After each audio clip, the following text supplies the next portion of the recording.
watching AMAZE Good afternoon, ladies and gentlemen.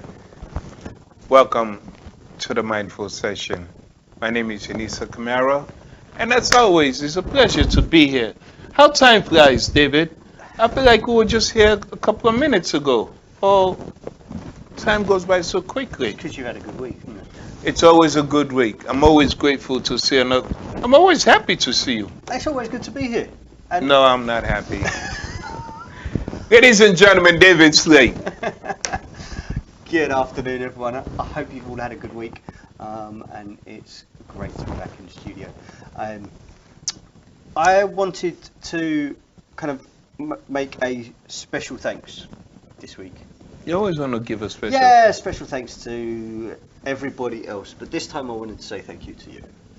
To me. To you. Well, please do say thank you. Yes. You have the floor. Okay. Ladies and gentlemen, next week Unisa won't be here. So I'm joking. I will be going away. I wanted to say a massive thank you to you. I want to say a massive thank you to the production team at AMAZE TV.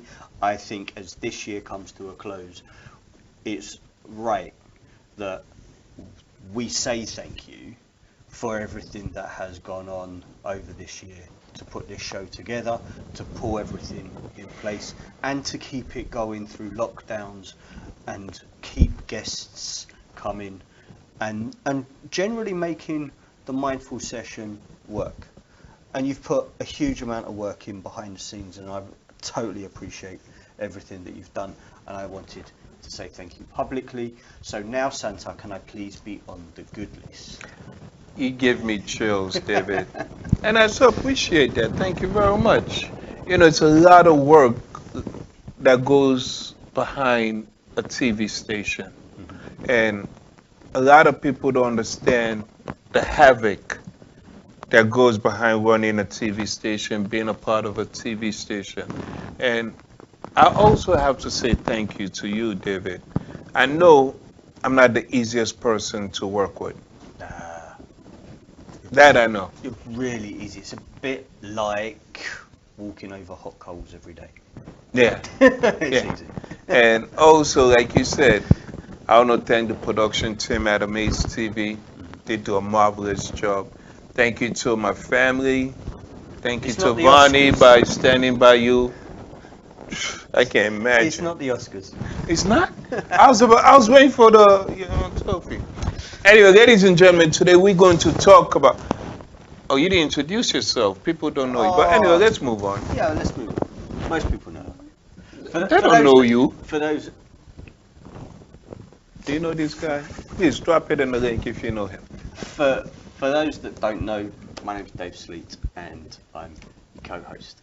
And for anyone who is looking for support with their psychological and their emotional well-being, drop an icon into the comments. Let us know so we can reach out to you. That's excellent, David. Thank you so much for saying that. Because, you know, we always say the whole aspect of this show is to be able to support, you know, everyone out there. And if we don't know how we can support you, how can we do anything? And also, please do understand, whatever it is that you're going through, you are not the only one.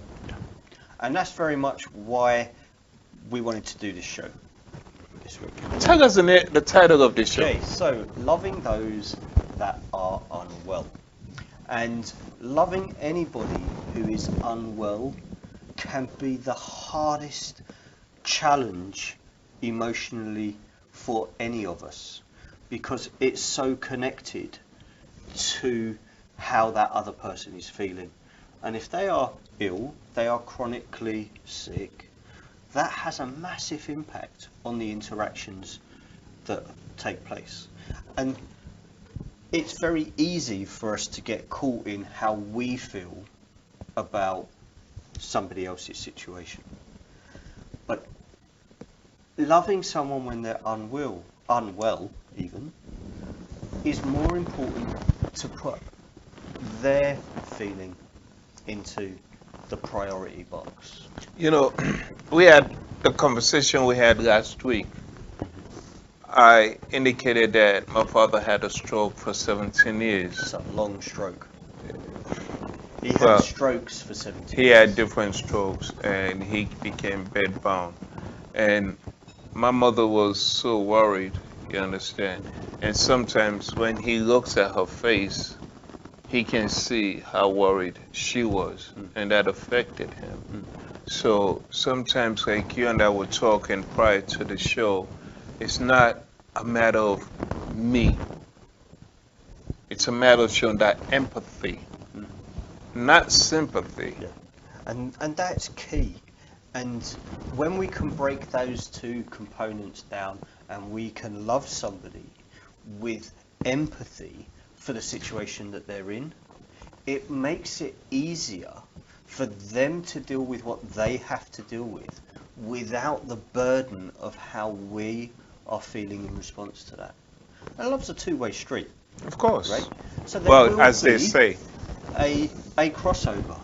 There will be that thought from the person that's unwell about how it's impacting on you. but do you know that they have a saying? Hypothetically, I'm sick, but if you come around me with this boo hoo hoo hoo, that's not going to help my situation. But if you come around all happy, you understand, you can uplift my spirit to a point where, you know, I can even get better off Yeah. that. So when we talk about those kind of symbiotic interactions, which is in essence what that is, Right. we can have a positive impact on somebody that is unwell almost by putting that unwell part to one side for a second and just going, hey, how are you? What's going on in the rest of your day?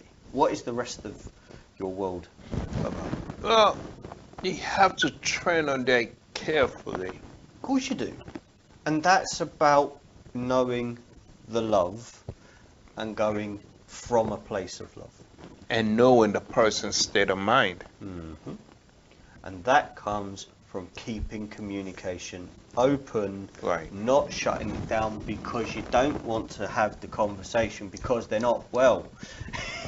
And you see how when we allow somebody that is unwell to not have those normal conversations, that normal communication, it has an impact on their perception of what you are prepared to talk about. You see, but let's just understand this. I love you, David. I know, Of course. I saw that. Now, if you get sick, you understand, does that mean I have to stop loving you? Of course. Because someone is ill don't mean the love fades. You understand? The love is still there. And because I used to treat you one way, don't mean I should treat you any differently, Yeah. depending on the, you know, on your illness, your mental status, on your physical being. But I should still be able to interact with you the way I normally do. And then when I start showing any kind of pullbacks, that would affect you. Yeah, and this is the thing, that the more people get scared about what to say because somebody's unwell, the more they pull back because they don't want to upset somebody that's unwell. So they don't speak. So communication drops. That person now questions everything around what has been in that relationship before that. Because having a conversation about the weather is better than having no conversation at all. That is so. You don't have to talk about being unwell in order to enjoy somebody's company. Remember we spoke about, well, you spoke about somebody in the hospital that was blind, that painted something. And also they have another scenario where these people were in jail and he sat there, he painted the beach. And the other person in the hospital painted the flowers in the garden and so forth. And who got better first? The person that had visualized something different. And Now, those affirmations and those visualizations are what helps us when it's somebody that's unwell to go, what picture do I want to paint for them? exactly. Because your words impact them in so many ways. Your actions impact them in so many ways. So, David, I do understand the whole concept of loving those that are well. When my dad was sick, oh, I was still a mayhem. I was still hard to handle. I, he'll be sitting there, and I'll just come like he and I with Buddy Pow Pow, like nothing. Ain't nothing changed. Nothing changed. I can tell you, ain't nothing changed. He used to be in bed, bedbound, and I used to tell him, move over. Let me get into bed. And my mom did the same thing too. The only people that did not do that were my older brother. No. But, yeah, the way you interact with someone, you have to make them feel that love. You cannot start saying, well, I cannot do this because you're fragile. Yes, you're fragile, but I will, know how I'm going to interact with you, but I'm not going to show you sympathy. Yeah, or fear. Of course, basically. And this is the biggest thing when somebody is seriously unwell. And we had a conversation when we after we'd first met, when the very first time I had an arthritic episode and my chest was really bad, where we had a conversation and I was explaining to you what this was and how this worked. And I was mad at you. And you were totally mad at me, right? But if we'd stopped communicating because you were scared or you thought that, I'm going to keel over at some point, then we wouldn't be able to be where we are. Or be where we are now. Yeah. Because that's going to pull you away from me. Yeah. And that's crucial in understanding when somebody is carrying something, whether you can see it or not, the communication has to stay stronger rather than less or weaker. And the thing is, being that I was trying to get David all these kinds of help, like I know this specialist, I know this, but David know who he is. He know what he was going through. He know how to deal with it. And that's why I give you so much credit. But at the end of the day, I was still antagonizing you in a way. And I was still telling you I don't like you. But nothing changed. Yeah, but the thing is that even though if you cannot, you cannot help someone, you feel helpless, but don't show, support them. Just being there, that conversation. That sense of being helpless that says, right, I can get this consultant, I can get this, I can do this, I can do this, I can make all this go away. I was trying, ladies and gentlemen. It was amazing. But the man don't listen. David don't listen. No, the man listen. The man knows that he knows his body. Yeah, I've lived with this, etc. But it also shows that the communication stayed in place. It showed the care and compassion to find the solution, even if there wasn't one, which in my case there isn't. We know this, but now the we do. drive to find that solution was there. And this is the key. When you have someone that's unwell and you feel helpless, the best help is just having the conversation. Just being there. You don't have to sit and talk and every single time. Just being present is better than not being present. Talking about it, I still literally spoke me. I'm not gonna lie. Literally spoke me. Like, I had all kinds of crazy thoughts going through me. And I'm an emotional person, and I feel I'm getting emotional right now. Which in it, we're talking about loving people and well, but I'm showing emotion. It's not right. But I just have this connection with David, and when he told me this, I was trying to get every surgeon in place for him, but it's just difficult. But the only thing I can do was to be there for you. And I can imagine what Sue was going through, dealing with you. And And for me, I'm new at this and I'm still, so imagine Sue. Well, you are just an incredible man, David. thank you. And Sue, for those that don't know, that Unisa is referring to, is my mother. Girlfriend. My mother.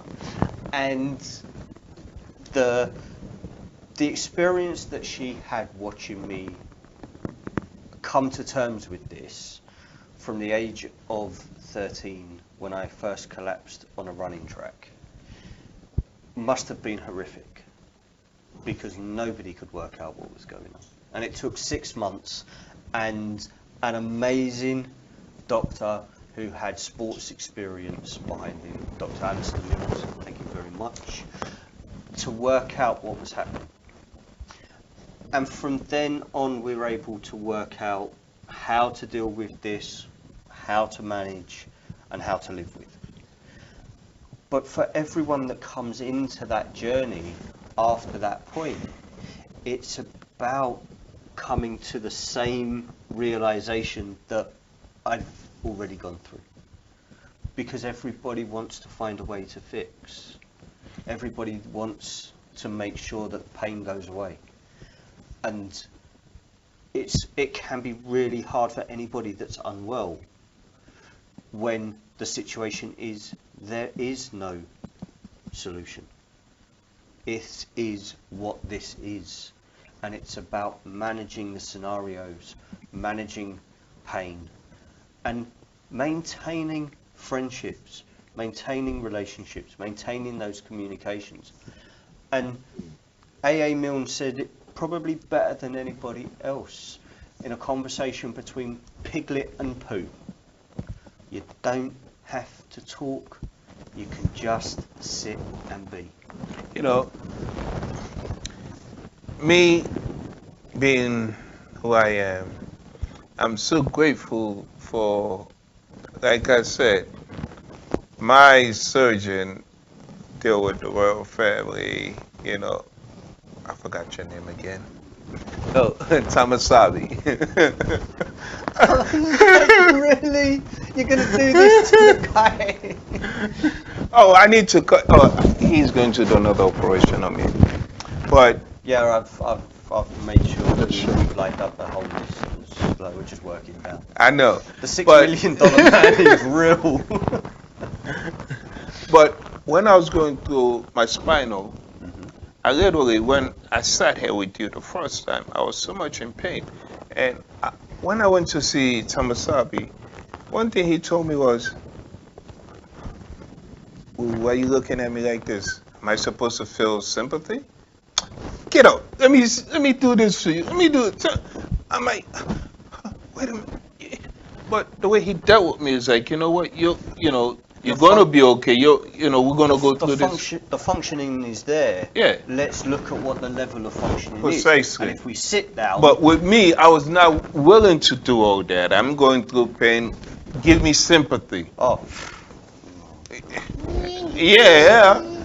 Hello. Put my foot up on the bed. Yeah. I can remember times where doctors have told me about my condition and said, do you know what? Stop working.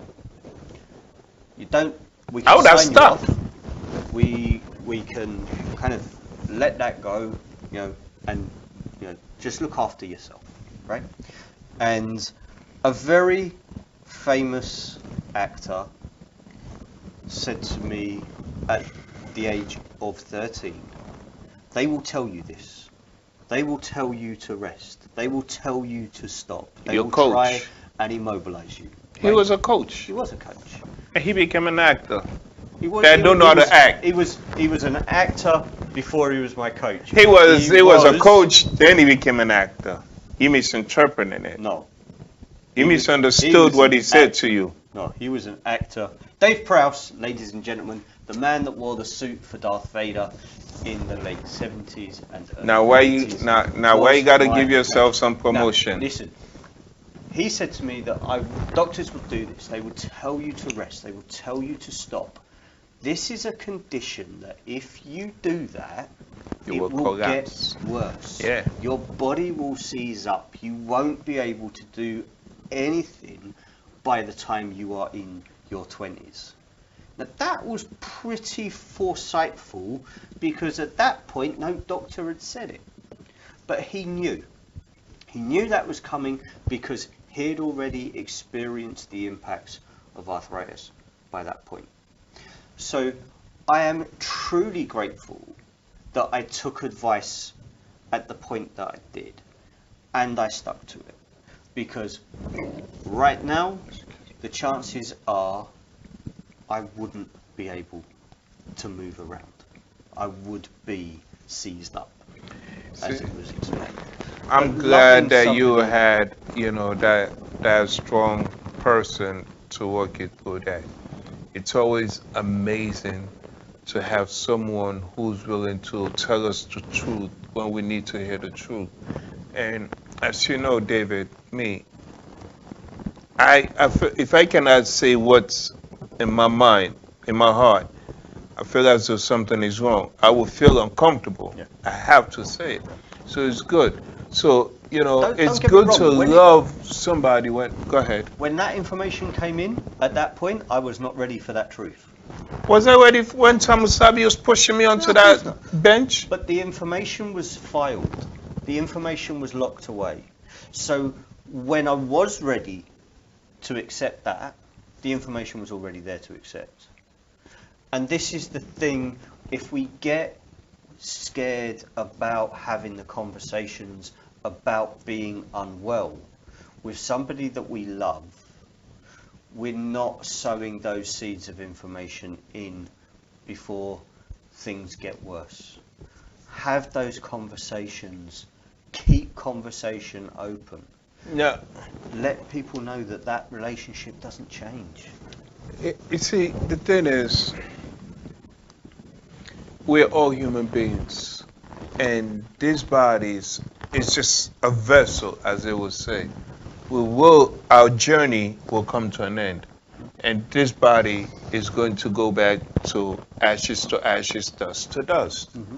But along this journey, we are going to get ill.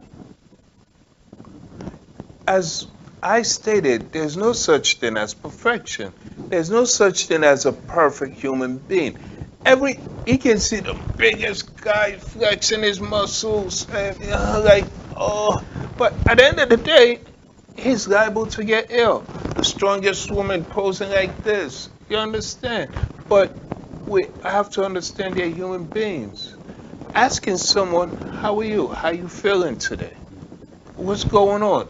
Just that little acknowledgement can make a difference. Let them say what they want. Let them, whatever it is that they need to vent, let them vent. Yeah. Now, you've heard me talk, and I've said on the shows that we've done previously about the three components of humanity: our psychological well-being, our emotional well-being, and our physical well-being. And when our physical well-being is damaged, our emotional and our psychological well-being becomes even more important. If we only focus on the physical when someone is unwell, we will destroy the emotional and the psychological. We have to maintain the positive feeding of the emotional and the psychological. And that's where the affirmations come in. I go to bed, David, I listen to affirmations.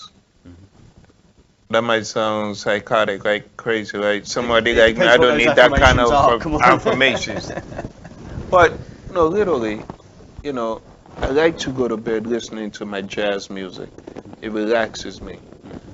I've never seen my father get sick until I was in Maryland still remember like it was yesterday. I was driving, my brother calls me. Are you sitting down? Yeah, I'm sitting down. Okay, somebody with you? No, I'm driving. Can you pull over? No, what is this, million questions? Dad fell down. It's okay. To me, at that point in time, it's okay. Dad never gets sick. He fell down. What happened? A stroke. Literally, my mind Was gone. was gone. I was driving. I don't know where I was going anymore. All I know was I was driving. Was I trying to get to Jersey? I don't know. Was I trying to get back home to my house in Maryland? I don't know. But the thing is that sometimes, yes, we can get a shock. But don't think about you at that point in time. It's not about you. Give yourself time to get To past process that it. before jumping into a response. And this is where understanding reaction and response really plays out. We've done shows on that. But when we are loving somebody who is unwell and we get that news, our reaction, if it is directly to the person that is unwell, can set the tone for every component conversation thereafter. We have to be able to let that person be who they are, no matter what the shock. And if we can't, then we have to get to that response phase as quickly as possible, because it's not about how we feel about what they've just told us. It has to be about supporting them, not them supporting us and dealing with their situation. No matter what happens when someone tells us that they are unwell, and they are going to be unwell for a long time, the people that love them must please hold on to the fact that they are still the person that they were before they told you. They have not changed because they've received a diagnosis. Because the diagnosis tells you about a snapshot that was taken sometimes weeks, sometimes months before. So the day before they told you, they already had that situation. They were already living with that. They just didn't know it at that point. So by them telling you there's been a diagnosis, that hasn't changed who they are.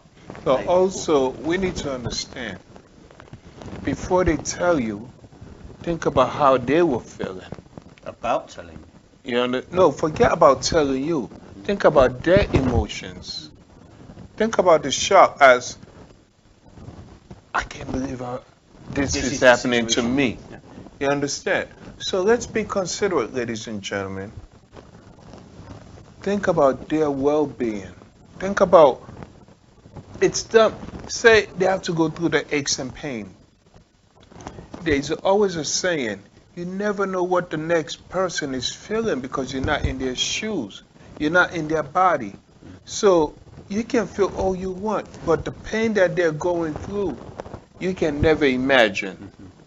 You can assume. Yeah, and we know what that doesn't do. Precisely, And but this is where making sure that we all have our own support in place before a crisis. Because once the crisis hits and we're trying to put support in place, it's almost like trying to chase our tail, and we can never get the right things in place because we're still dealing with the news that we've just been given. Having a support team in place that you know you can go to when anything goes wrong is more important in today's world than it has probably been ever before. now, I myself am not perfect. David, the thing about life is that... Oh, I thought you were going to say, David, you are. But, you know, hey. No. We all been through some situations. I remember when my older brother BK called me. It was like, I want to put you down as my beneficiary. because I have this is wrong with me, this is wrong with me. The way I reacted on the phone, it spoke to him. Imagine you are ill and you telling me, and now you spoke because you worried about me. So sometimes we have to be very cautious. And the way I reacted, it's like I just couldn't stay on the phone with him. And he was calling me, checking up on me. But now, at a later time, find out during this pandemic, he had the pandemic, he had the COVID. Even though I was fearful, I still come out like, man, get out of bed, But I never show my emotions, the fear. Sam had COVID as well. I dealt with it. I dealt with him the same way I dealt with BK. I had the fear. I'm in the UK. I don't know what is going on. So I used to call on a regular basis, just as a norm, to joke with them. You understand? And have conversations that aren't about being unwell. Exactly. And that's the thing. Talk your norm. Have a normal conversation. Like, what's going on? What are you doing today? Oh, hi, Mom. Hi, And bring the laughter. That's what we all need. That was always there. Exactly. Laughter is the best medicine, so they say. Okay?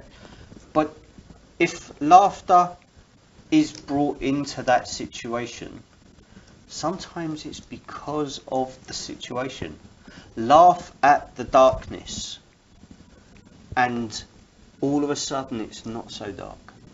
Well, as you can also recall with the lady that had cancer in the hospital, and the doctor told her, the diagnosis, you have so and so months to live. And she was always smiling with them. Because whenever her family came around, they joked about it and so forth. And the doctor used to say, oh, why are you guys laughing? And she would tell them, I don't see me here. I see myself going on the beach on a holiday. And when she got better, the doctor could not believe it. Because of, as you said, the support system. They brought laughter to her. They uplifted her spirit. And that is all we need. You cannot, if I'm already in the slums and then I see your face, when I got in the accident, my face was burned, my head was burned, I was wrapped up as a mummy, everything. And I'm laying there already in pain. And may her soul rest in peace, Mama came in and started crying. So let's be that supportive. Let's just be there to support them. Understand who they used to be is who they are still. That illness don't change them. It's the same person. Yeah. And allowing somebody to be loved when they are unwell and to keep receiving your love is more important than any medicine that a doctor can give. Absolutely. To their emotional well-being.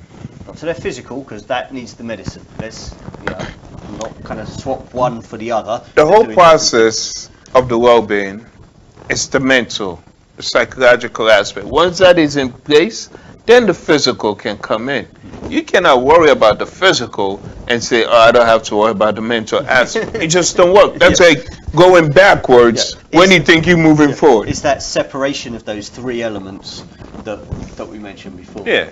So, as the year comes to an end, and we have seen more people ill in a short space of time than we have seen ever a long period in our lifetime.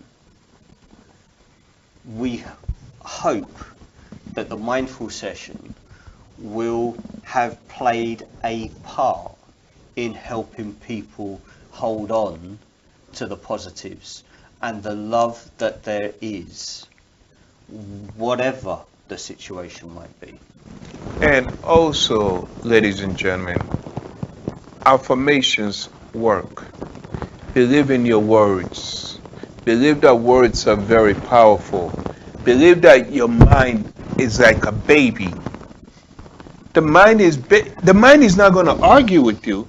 If you if you keep saying something repeatedly, they say a what's the word? A liar can, someone that lies so much, eventually they believe their own lies. You ever heard that scenario? Joseph Goebbels, if you're going to tell a lie, tell it big and stick to it. Right? You will believe it. And this is the thing that if we get past the idea of lying to ourselves, but actually believe what we believe and hold on to that, I believe that we can love somebody whatever the situation is that they are in. Of course. Whether that's unwell, whether that's incarceration, whether that's addiction, whatever the situation is, if we allow ourselves to accept where they are at for who they are, we can carry on loving, But and they can carry on healing. if you don't have anyone, you're in a different country, in a different state, it's okay for you to believe in your own words. It's okay for you to have your own conversations. We all used to do it. Remember when your mom used to send you to the shop and you don't want to forget it? You make a song out of it. I need potatoes. I need some ice cream. I used to sing the song. Every time my mom used to tell me, I used to sing and walk down to the store. So it's okay. There's nothing, just don't answer yourself. That's what Maria says. Talk to yourself, but don't answer. Mm-hmm. You know, but the thing is that it's okay. It's okay to believe into something. It's okay. There's nothing wrong. If you feel as though you don't have a support system, be your support system. And this is the thing. The mindful session over this year has done, what are we now, 36 or so, 36, 38. 30. It's an even number, 36 or 38. Okay. So counting is lesson over Christmas. So if we have learned anything as presenters, as supports, as mentors, that has helped you, then our work is valuable to us, because it's about giving to you. And whatever a situation is for those that you love, in the scenarios that you are in, you can do the same for them. Absolutely. And as all of the end of year celebrations start to kick in, please hold on to the sense that you are worthy of the love that you receive, just as you are worthy to give love to others. And, you know, loving someone, there's nothing wrong with it. Nothing wrong loving with the same sex, the opposite sex, your pet, whatever. Love comes from within you. And the reason why David and I, we enjoy each other, because we laugh behind the scenes and we laugh doing the show. We joke, we have that comfortability. You know, having that comfortability with that someone gives them that comfortability to talk to you. If someone don't feel comfortable with you, it's hard for them to express themselves. So by you showing a little bit of yourself to someone will open up the door. Compassion leads to empathy. You cannot have compassion without empathy. It's all in the same. Show a little compassion. Self-confidence and self-worth Precisely. go So together. they do. So what we're trying to say, ladies and gentlemen, and as I always narrate, and I like sounding like a broken tape, David. Also, before we do that, say nothing. Share the video. You never know who needs to hear what we're saying. You never know who might be watching this show and decide to laugh as well, because sometimes we did the mirror neurons. You know, I'm smiling, and that can make someone else smile. You don't know what situation they're going through. But all we can say is show a little bit of care to someone, whether they're ill or not ill. You never know what somebody's going through. Like today, I wasn't going to let David in the building. There we go. Joking. But, ladies and gentlemen, we have done so much behind the scenes in our build up to what the mindful session has become, and the team at AMAZE TV have done an amazing job. It's the clues in the name, but it's all because we are sharing that support for other people and the people that are out there. Being mindful isn't just about being mindful for ourselves. It's also about being mindful of the people around us.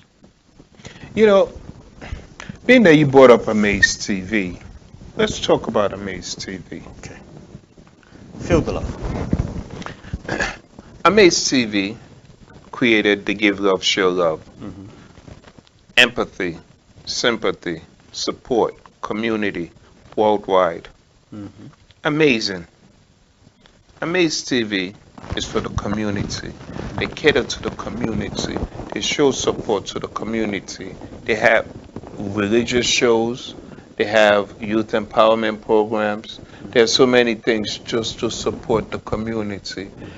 The thing is that you can do so many things out there, but when you put something together, the world can see what you're about. And when you invest into that, it don't have to be financial investment. But when you invest into something you believe in, like, okay, let's AMAZE TV. This is what AMAZE TV is about.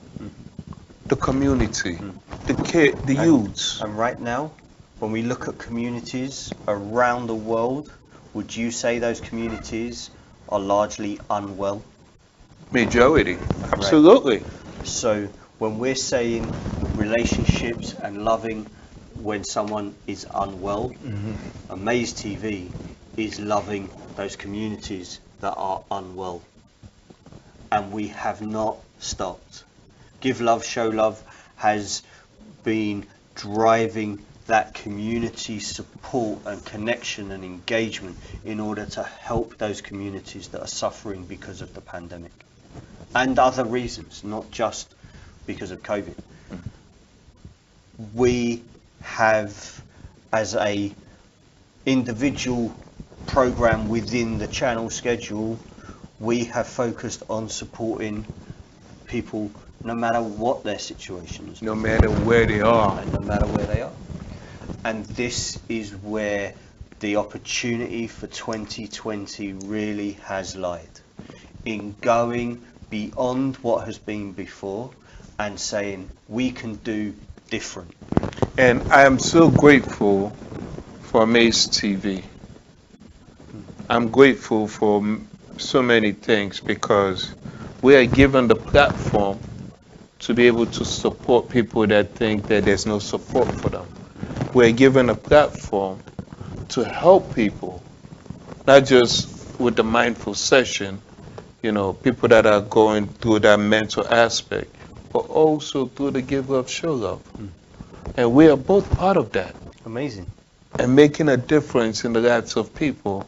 That's what we're about. Yeah. And that's what this TV is about. Yeah. And hopefully what you guys out there, wherever you are, whatever you are facing, you will be feeling that as well.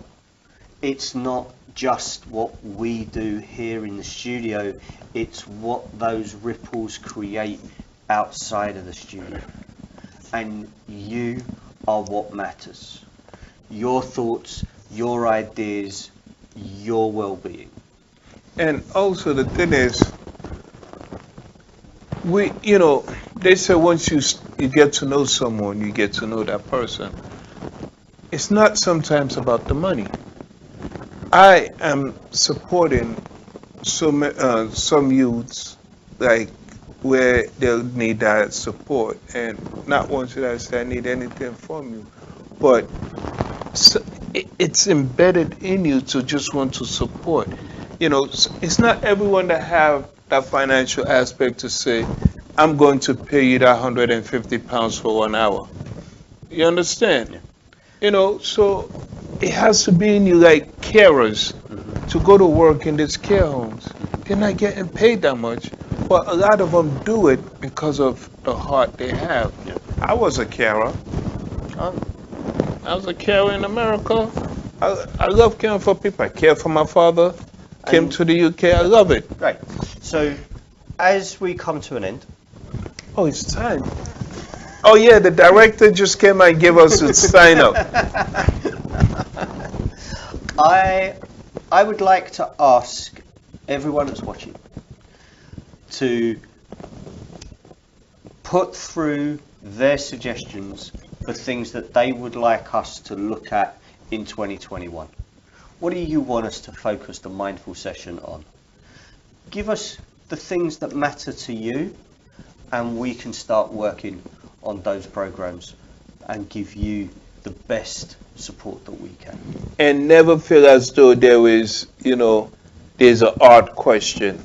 That's a odd request. There's no such thing. Anything you put in front of us, you present to us, is something that we take seriously. We care about you. We care about the community. We're trying to make a difference. So as the show comes to an end, ladies and gentlemen, David, is anything you want to say as we're closing? Guys, have a great week. I'm sure the camera's going to come around in a second. There we go. Have a great week. I hope you've enjoyed the show, and we will see you next time out. We want to thank each and every one of you. As I always say, it's always a pleasure to be on this platform. It's a pleasure to be able to serve you. It's a pleasure. We thank you for watching. May God be with you through the week, and we shall see you next week. May God bless. Have a good night.